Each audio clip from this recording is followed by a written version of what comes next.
மின்சாரம் மற்றும் எரிபொருள் விலைகளில் வரப்போகும் அதிரடி மாற்றம், ஜனாதிபதி வழங்கிய உறுதி.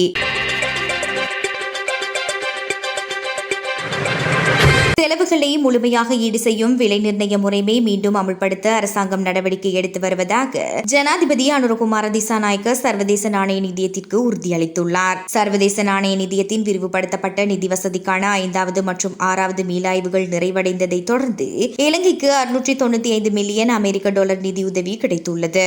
இதற்கு முன்னதாக கடந்த மே 13ஆம் தேதி ஜனாதிபதி அனுரகுமார திசாநாயக்க மற்றும் மத்திய வங்கி ஆளுநர் நந்தலால் வீரசிங்க ஆகியோர் இணைந்து சர்வதேச நாணய நிதியத்திற்கு அனுப்பியுள்ள கடிதத்தில் முக்கிய உறுதிமொழிகள் வழங்கப்பட்டுள்ளன.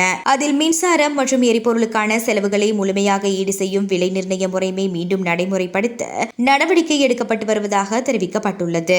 மேலும் எரிபொருள் மானியங்கள் உள்ளிட்ட நிவாரண நடவடிக்கைகள் 100 பில்லியன் ரூபாய் வரம்பிற்குள் பேணப்படும் என்றும் அவை செப்டம்பர் மாத இறுதிக்குள் நிறைவு செய்யப்படும் என்றும் குறிப்பிடப்பட்டுள்ளது. அதேவேளை வருவாய் அடிப்படையிலான நிதி ஸ்திரத்தன்மை, சமூக பாதுகாப்பு வலையமைப்பை வலுப்படுத்தல், ஆற்றல் துறையின் சீர்திருத்தங்கள், கடன் நிலைத்தன்மை மற்றும் வெளிநாட்டு கையிருப்பை அதிகரித்தல் உள்ளிட்ட பல முக்கிய பொருளாதார சீர்திருத்தங்களை முன்னெடுக்க அரசாங்கம் உறுதி பூண்டுள்ளதாகவும் அந்த கடிதத்தில் சுட்டிக்காட்டப்பட்டுள்ளது.